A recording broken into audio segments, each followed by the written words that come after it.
Okay, the pro's choice is the Baker bootleg video. It's a video of like all my friends and my crew.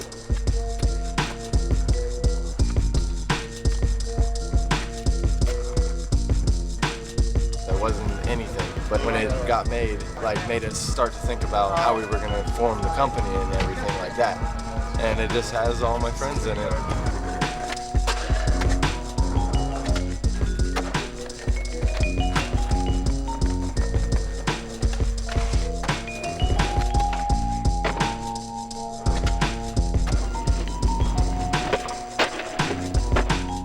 Beautiful thing.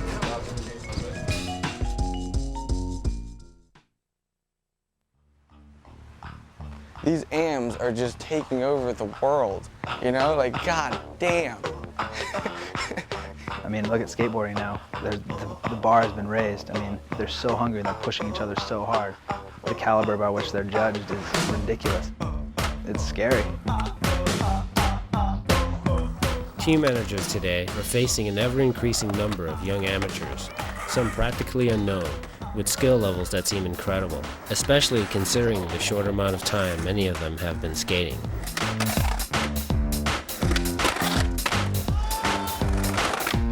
It's like a different breed of kid coming up. I think kids are realizing now that the eyes are on them.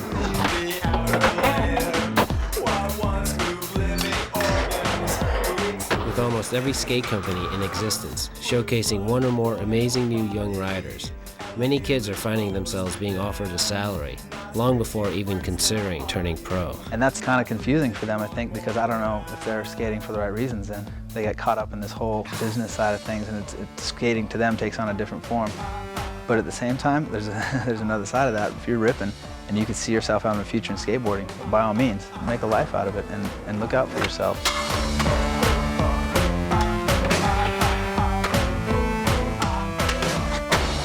Keep up with these kids. It's human nature. It's just the physics. Definitely the older guys, it gives them a stronger drive.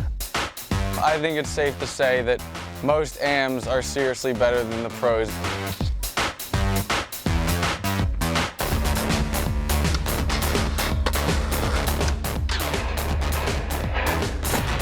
Back in the day, you always knew that one kid who was just you're like, that kid's amazing, he's gonna be pro one day. And the next generation, there's a couple of them. And the next generation, there's a handful of them. And the next generation, they're all over the world. They're just like an army, and skateboarding is growing so much that it's just expanding even more so.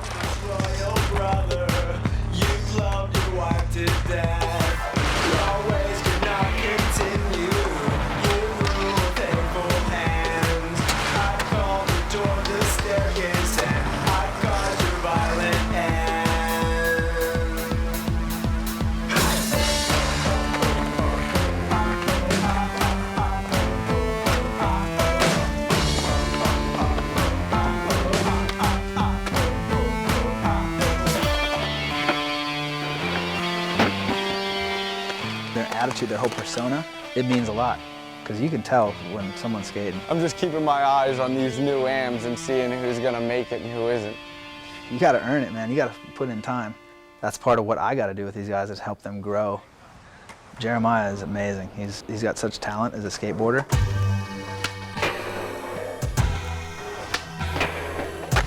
I think he's gonna have an amazing future in front of him.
wake up, you travel, you go to the airport, you fly, you get off the plane, you go to the hotel, you check in. We're doing this video, so we're trying to street skate, so we go immediately to street skate, then we go to the demo, come back, try to eat, and then try to sleep as much as we can, because basically, for the most part, we're gonna wake up and do the same thing over again. It should be so easy, but that's the thing, basically.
trying to skate that little Jersey wall going up. Cars just kept getting in the way and this tractor trailer pulled up.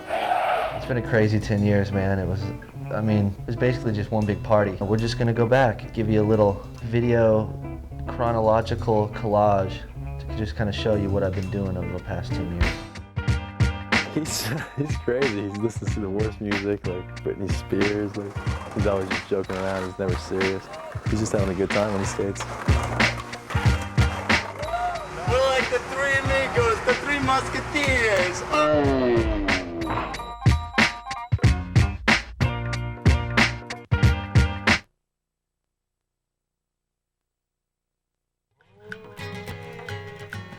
All right.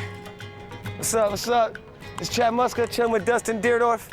Chilling here for Circle Footwear with Video Magazine. You know how we do this? About to open up the bag of tricks here, you know. I gotta edit that one out. When it comes time to, we need to do a new shoe for Chad, you know, I try not to really get too much of a style from another shoe. I try to get that from the skater, like Chad in this case, you know. We look at his style, what he's into at the time, what he's wearing, whatever. My influence is from the street, man, you know what I'm saying?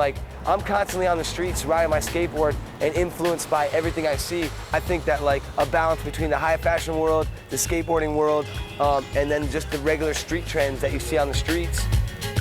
A combination of all those things together is kind of what we kind of envision Cirque as, you know?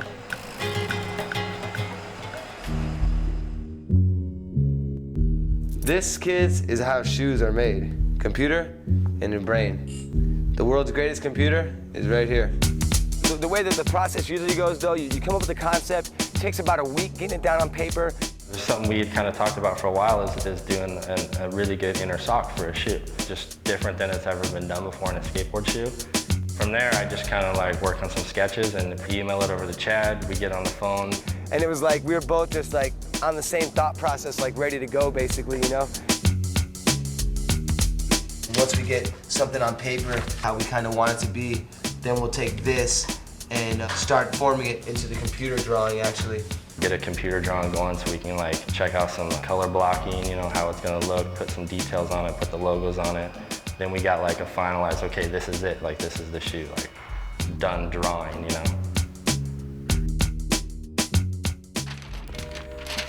So from there, then I go into making spec sheets on breaking down every detail of the shoe, you know, for the factory to understand what we're trying to get here. And there's different factories that do each piece usually, right? There's one. Yeah, there's different factory for the shoelaces, the mesh, the logos, the leather. It's incredible how many people and how much time is involved into just putting together one pair of shoes. At one factory, they'll make the iron mold, and then from there, that'll go on to the other factories. They use that mold to press the rubber for the soles. They'll die cut the rubber sheets into general shapes of the soles. Then they have to put those into the heat presses, which will press the rubber and melt it into the mold.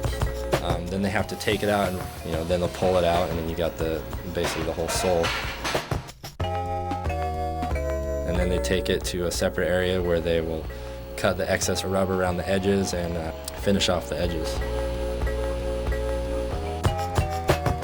Yeah, a separate factory is where they make the upper materials and the mesh.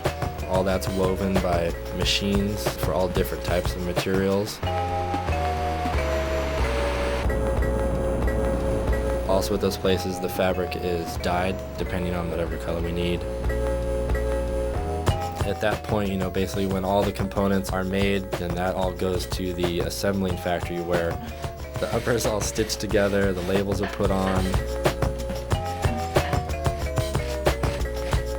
Clip off the excess material, clean it up, and then from there it's basically ready to be lasted and put onto the sole. Everything's put together, put the toe cap on, and then they put the sole on, make sure it's all lined up perfectly, and then they'll put it into a machine which will press the sole onto the upper. From there we have a shoe sample. Then you put it on the feet and hit the streets, man. Oh wait, actually, cut, and you put it on your feet, hit the streets and test it out. That's how it works.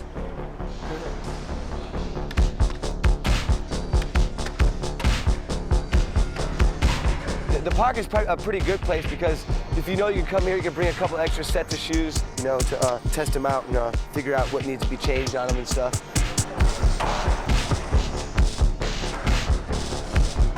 Something that's Chad's always been psyched on, and Jamie too, is the fact that we actually skate. I skate in these shoes and test them at the same time that he is,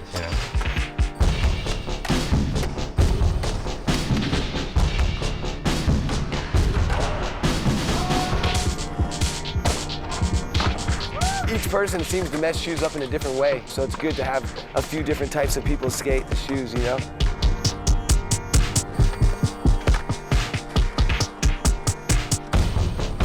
He called me on the phone and was like, "This is the best skate shoe I've ever had."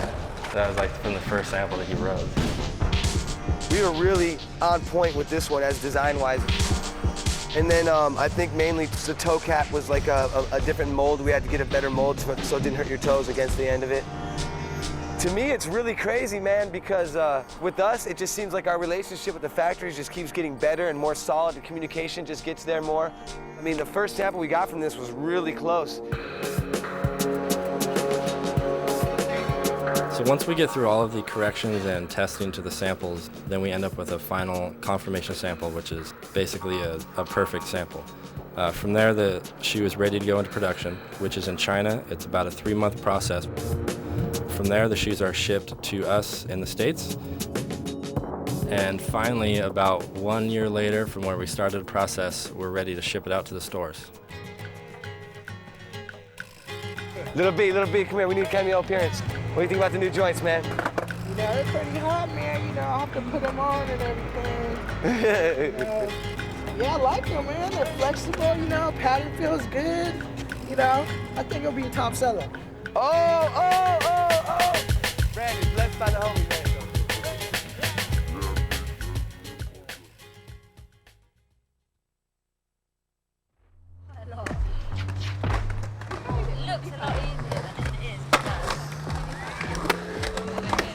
Sightseeing tours around London, see all the sights, Buckingham Palace, Westminster Abbey, St Paul's Cathedral, the London Dungeon. I know you're looking at the site already, but you can see our famous landmarks.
Yeah, I'd have to say one of my biggest inspirations growing up skating would have to be Ray Barbee. There was really no African-American street skaters or even really skaters at the time. Ray came out and it was just like boom, you know? All of a sudden you have like all these like different ethnicities skating, which is awesome. When I first saw him in like, I think it was Public Domain, Band This and Powell ads and stuff, I was just like, wow. And I remember just sitting in class and like drawing his graphics and putting my name in it. If you think about it, he's kind of like the Jackie Robinson of skateboarding, basically. Sounds kind of corny, but it's true. I mean, he's breakthrough, you know? And I mean, look at his skating, you know? Especially back in the day, I mean, he's mind-blowing.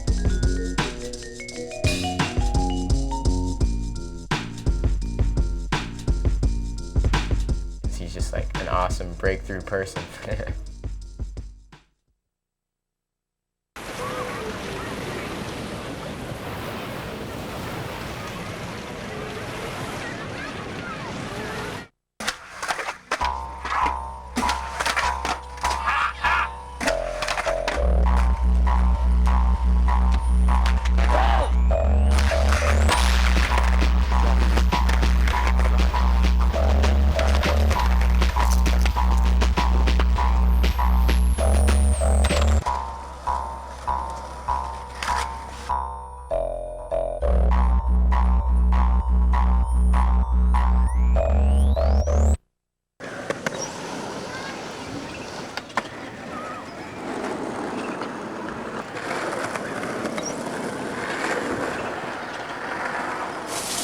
Yeah, hold on a second, mate. Yeah, no worries.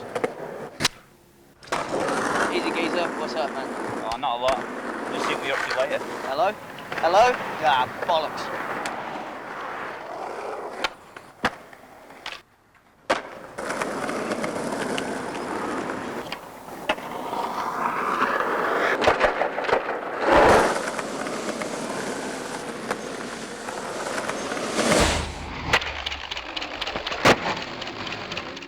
I'm burning this fire until the wall of Babylon came tumbling down. Yeah. But now give them no chance. Roma fi burn down. Rasta man a chant for Mr. Babylon come down. Be up on the till the whole of them start run down. Them a cut down the tree where the blossom. Now give them no chance. Roma fi burn down. Rasta man a chant for Mr. Babylon come down. I be here. Vanity them got to run down. Go tell Babylon say them. I've been alone with you inside my mind. And in my dreams I've kissed your lips 1,000 times. I sometimes see you pass outside my door. Hello, is it me you're looking for? This one goes out to all you dreamers. It's a new season, and there's a whole new crew of players. Footloose and fancy free. Smooth operators. A whole new generation of spy terminators.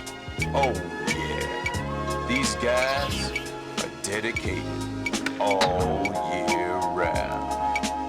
From town to town, they've been laying it down.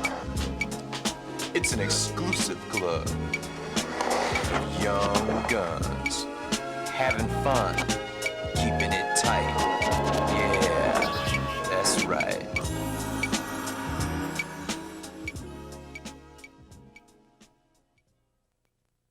Now everybody try to find a good hiding place. This old tree is gonna be the base. Ready? Go.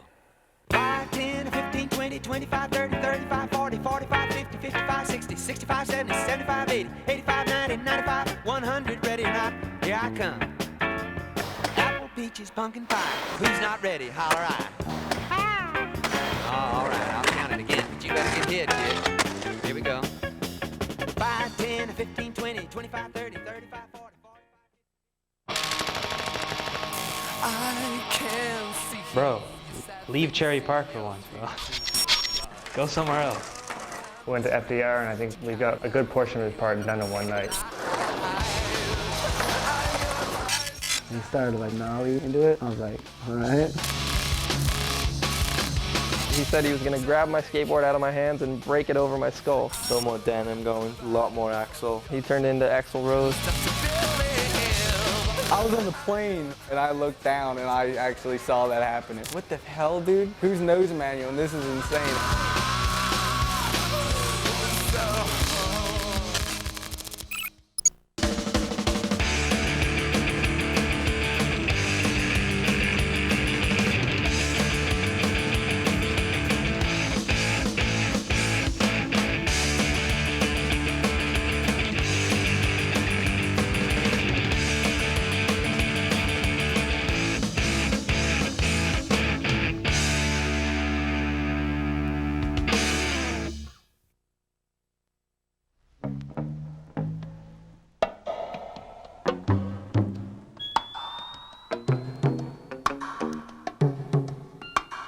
Like, I landed on it, I think, like 7 times in a row, and it just wouldn't let me ride away. 9 times out of 10, Carlsbad will not let you make it. But anywhere else, if you land on it first try, you're gonna roll away. I've heard people like, that's it, that's all it is, and then you see them ollie and they're just like, You leave with bruised hips, bruised heels, bloody arms, Hard to shoot, hard to skate. It's basically no good, kids, so don't go there.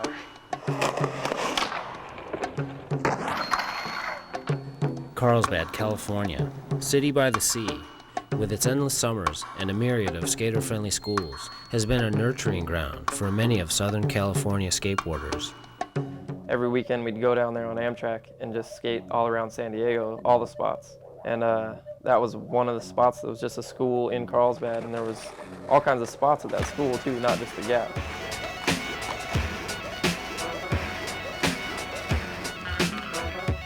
I just was driving my car around one day and saw the high school and saw some kids skating. There's like a half moon bench out front, and started skating that thing, and then we just started skating around the school. And San Diego's never had a spot where you can just go and skate and meet up and skate, and Carlsbad was kind of like that. I didn't even skate the Gap first. We started ollieing the steps. They got the 2 separate grass gaps. Those things have just been in session for years. Oh, you guys gotta talk to Eric. Eric murdered it.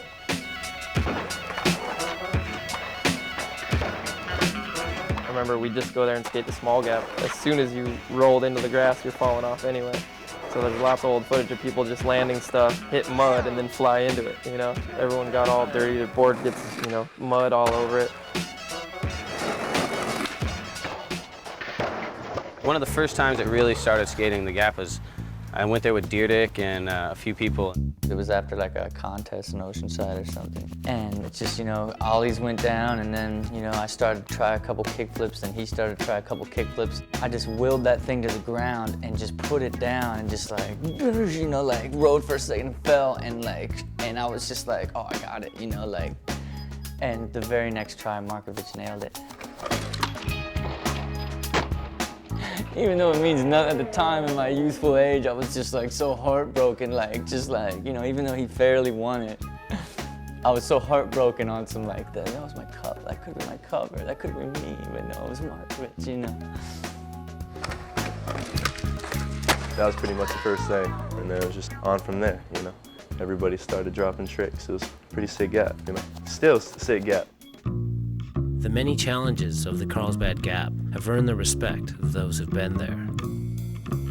The only thing that makes Carlsbad pretty gnarly compared to like the other main gaps in skateboarding, like the Gons or like Wallenberg or the Triple Set, is that wall at the bottom, because it looks like the gap comes up to meet you.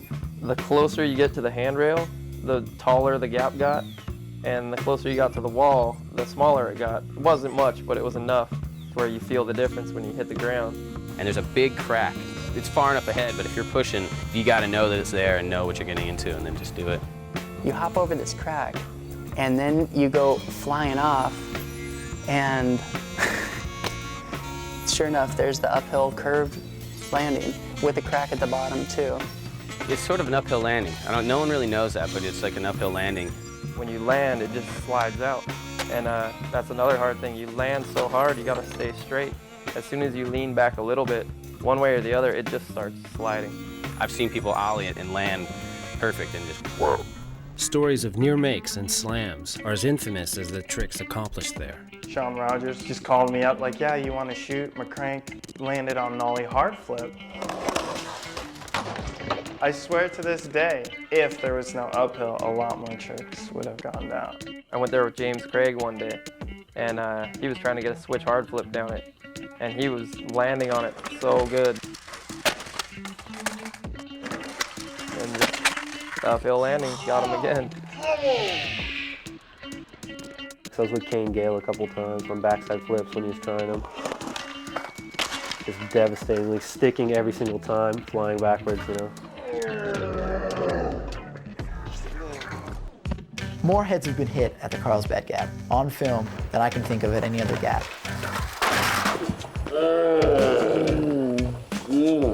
I've hit my head a few times, been knocked out really bad one time. I've seen it happen 5, 6 times people get knocked out there.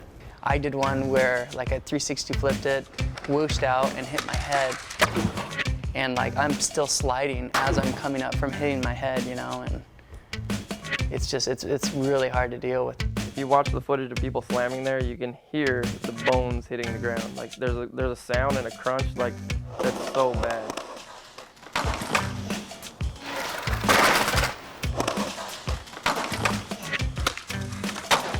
think that's an evil gap.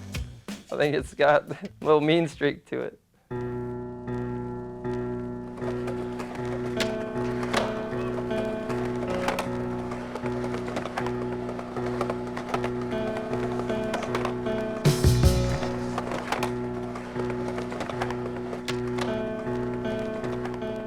The Carlsbad used to be like this real ominous figure, in a sense almost, because it was like no one did anything down it except for the sheer basics. And then Jeremy kind of broke that door with his secondhand smoke part. Before that, it was just a few simple tricks, and he just opened up the doors for everybody. And then after that, it's become like a place where you can go and try like a harder trick that maybe you didn't think was once possible.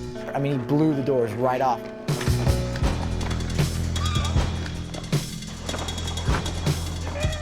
Frontside 360 for the time was really out of control. Just on the strength that it was just like a man's frontside 360. And Jeremy Ray's like the only man that's ever 360s things, you know. All the J Ray stuff is just so gnarly.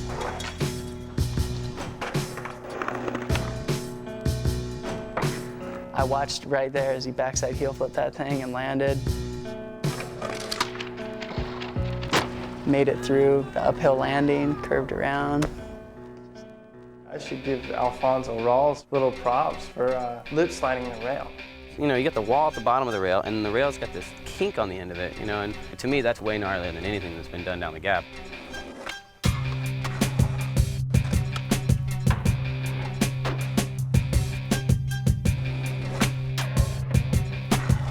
Danny's nollie, that was outrageous. When I saw that, I was like, no one did nollies over anything big. Like a nollie was kind of like something just getting explored, and he kind of stepped it up with that nollie over the gap.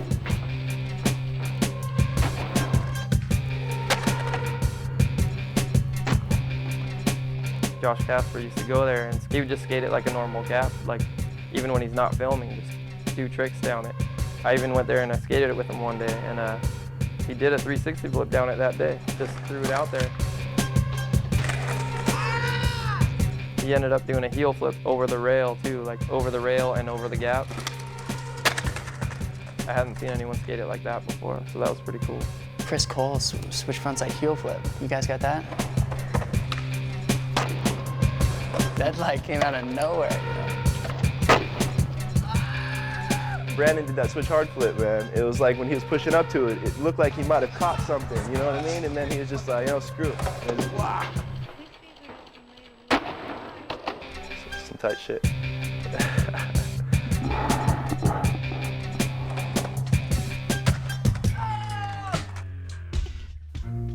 One of my favorite tricks that anybody did down it was just seeing Tom Penny's switch frontside flip like that. That was good and perfect. He was one of those guys, when he landed, it didn't even look like it tugged on him. Like, the uphill landing didn't seem to bother him at all. He just landed, squatted, and like got through it fine. At that point, no one had really known what he was capable of. And that was one of the first things that I remember seeing, just being like wow, this guy's really good.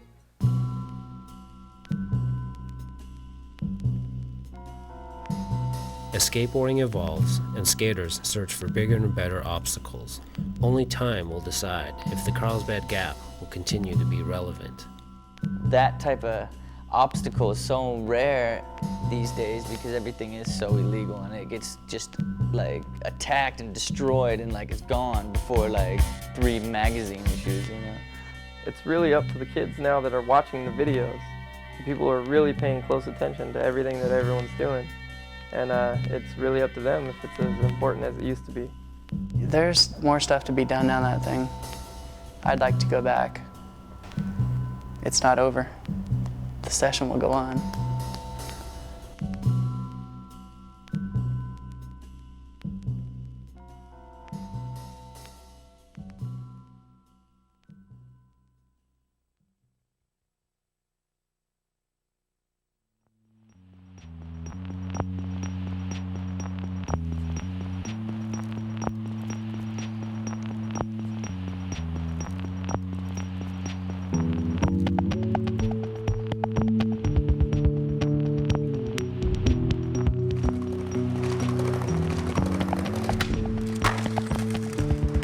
That's Body's bad filming.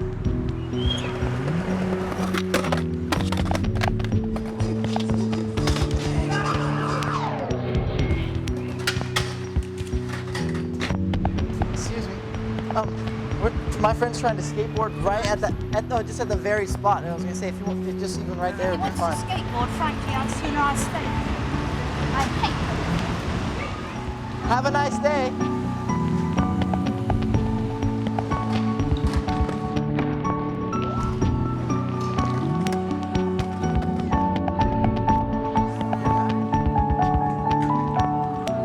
I'm gonna blink.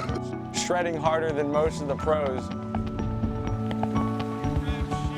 Why would they pull up right now? All right, pull out of here. You're f***ing the sound up. Look at Rab shit on the side of the van. You see it? You just shit at 60. Where's their brain at? This guy pulls up in the middle of an interview.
Yeah, she wanted to take out Alyssa. She wanted to be the first girl to like kickflip Carlsbad. Whether it was a small one or not, she really had goals.